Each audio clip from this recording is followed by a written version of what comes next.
This just in, Kamala Harris has formally conceded her loss, making Donald Trump the official winner of the 2024 U.S. election.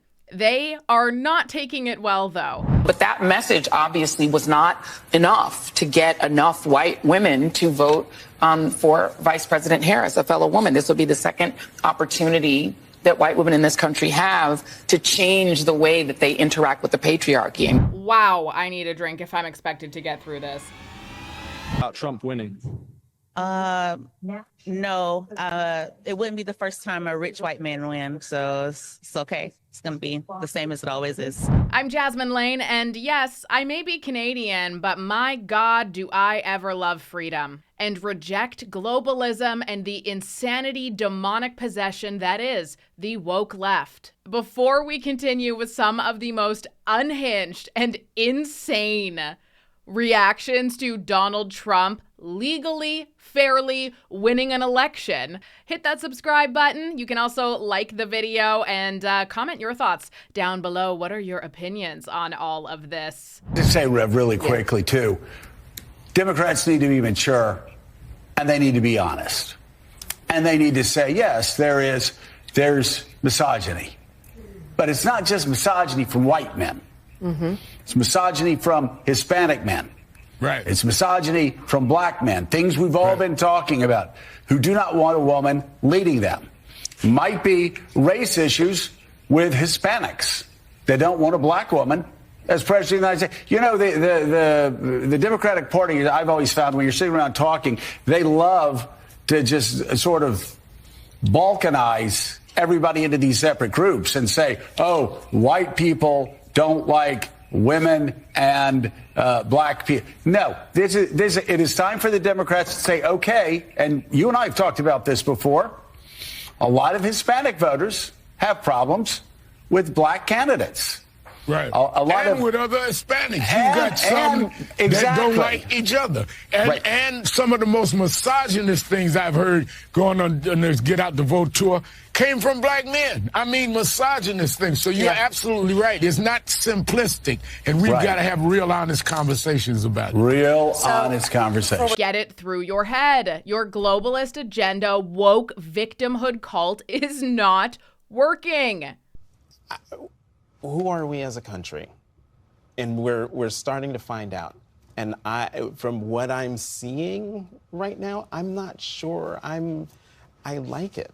Well, based on the information that we have now, it certainly does look that way. I don't know if it should be described as something gone wrong.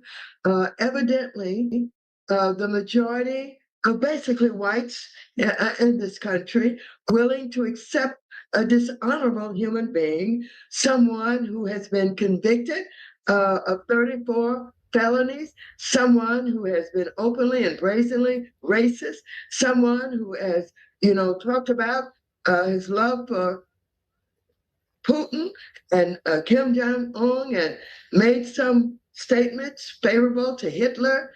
It doesn't matter. Well, this is all why you don't like him, but why has America voted for him? Racism is the basic point. The majority of his votes are going to come from whites. And that's who has been talking to all campaign about taking the country back. Taking it back from whom? Taking it back from too many minorities who are doing too well, who are succeeding, who are closing the wealth gap. And something has to be done in his estimation. And so that's what it's really all about. It's not about the economy and all that, people would like to basically hide behind. It's about white versus others. But, it's looking possible tonight that Donald Trump has won the popular vote. Are you saying that the majority of Americans are racist?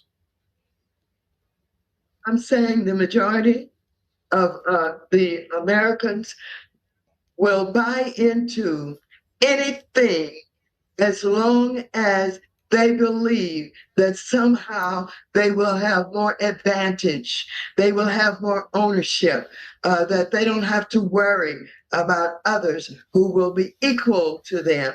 You can call it what you want, but that's the way it is. You're talking about the propaganda campaign and the playbook of Trump. This is not new. This is not surprising. This is directly out of Hitler's playbook. This is out of an autocrat playbook.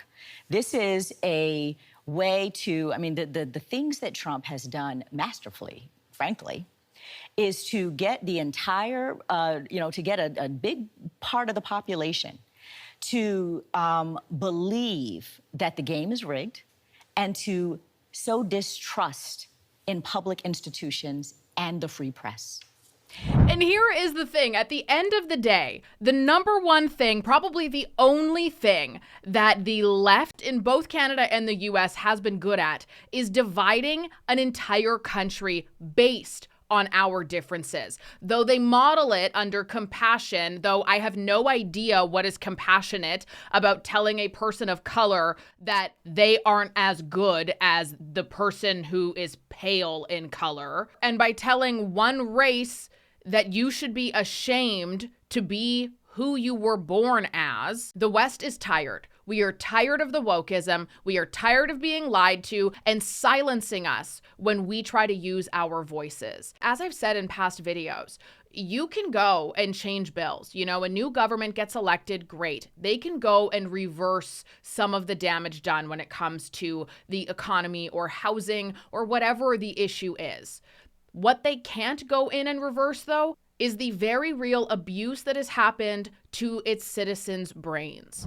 Say that you condemn white supremacy. I'm not going to recite some catechism for you. I'm against vicious racial discrimination in this country. So I'm not pledging allegiance to your new religion of modern wokeism, which absolutely fits the test. I'm not going to bend the knee to your religion. I'm sorry. I'm not asking you to bend the knee to mine, and I'm not going to bend the knee to yours. But do I condemn vicious racial discrimination? Yes, I do. Am I going to play your silly game of gotcha? No, I'm not. And frankly, this is why people have lost trust. And I know you're going to go print the headline tomorrow. I already know this. We already know how your game works. Vivek Ramaswamy refuses to condemn white supremacy because you asked a stupid question.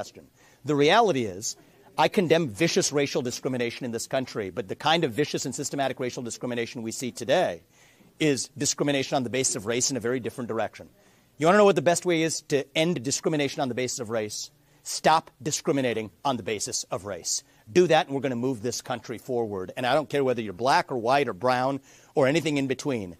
That's how we're going to unite this country. You people have been responsible for dividing this country to a breaking point, creating a projection of national division. I meet people from the south side of Chicago to meetings like this one of every shade of melanin, multiple, from man to woman, doesn't make a difference, who are hungry for reviving unity in this country. And you, with your catechism that you try to get to politicians to whatever fake headline you're going to print on the basis of this conversation tomorrow, that's what's dividing this country to a breaking point. Shame on you. Look people in the eye and tell them what you've actually failed to tell them for the last 5 years. Own the accountability for your own failures as the media. That's how we rebuild trust in this country. And until then, I don't have a lot of patience to play the games. Having the focus be on these very bizarre, very niche globalist ideologies to deconstruct family values, to separate and divide and conquer. Now that is a piece that is actually out of a certain playbook, my friend, and that is not what the Republican or the Conservative parties here in Canada have been doing or aim to want to be doing. In fact, the reason why Donald Trump won was largely because your entire game that you're playing here, that all of these people have continued to spit out, is one that the American people and Western society are declining to have any involvement in because it's hurting us. And you don't care. I was going to say, what do we think? That doesn't seem to be his mojo, right? That's not his deal, right? He doesn't kind of heal and bring people together and say, okay, now let's come together and move forward. And I think, you know, Jeff, you said something earlier about solving problems. What concerns me is I don't think he cares about really solving problems except for the most expedient one of not going to jail. I'm interpreting the results tonight as the revenge of just the regular old working class American, the anonymous American who has been crushed, insulted, condescended to. They're not garbage. They're not Nazis. They're just regular people who get up and go to work every day and are trying to make a better life for their kids, and they feel like they have been told to just shut up when they have complained about the things that are hurting them in their own lives. I also feel like this election, as we sit here and pour over this tonight, is something of an indictment of the political information complex. I mean, we've been sitting around here for the last couple of weeks, and the story that was portrayed was not true. I mean, we were told Puerto Rico was going to change the election. Liz Cheney, Nikki Haley voters, women lying to their husbands. Before that, it was Tim Walz and the camo hats. Night after night after night, we were told all these things and gimmicks were going to somehow push Harris over the line, and we were just ignoring the fundamentals. Inflation, people feeling like that they were barely able to tread water at best. That was the fundamentals of the election. And so I think that both parties should always look at the results of an election and figure out what went right and what went wrong. But I think for all of us who cover elections and talk about elections and do this on a day-to-day basis, we have to figure out how to understand, talk to, and listen to the half of the country that rose up tonight and said, we've had enough. As a Canadian, I think a lot of people are like, why do you care? It doesn't affect us. Well, it does affect us. Some things could affect us economically, not as great. They did during his last term, at least. But as a whole, the reason why I am so patriotically conservative has so much less to do with the policies that the Democrats and liberals and leftists and globalists have put in place, though those are unbelievably terrible. But more than anything, I'm a conservative because I'm tired of being lied to and used as pawns in a game to make somebody incredibly wealthy. It feels very, very evil. And in the battle of good and evil, good often pays a price for a long time before it finally wins. Evil has a much easier time of dominating, but good does always win. It does always triumph. You know, from my perspective, is Trump as a whole the most amazing candidate that they could have had? Probably not. I would have much preferred Tulsi Gabbard, to be honest with you. But I'm really grateful for the shift in the political landscape, which, as we know, affects everything. And I'm feeling, for the first time in a really long time, a lot of hope. I am praying that Canadians can wake up to that same message and tell the administration with the most powerful voice that you have in terms of politics, and that is your vote, when we have our election in October of 2025. I'm Jasmine Lane, and I'd love to know your thoughts on all of this. How are you feeling right now? What is the reaction that you've seen? And do you feel as though there's any justification for the negative reaction that is all over the news right now? Let us know in the comments down below. Subscribe to the channel if you like deep dives into politics and the culture wars and wokeism. Like the video, and I am going to have a glass of wine. I'll talk to you tomorrow.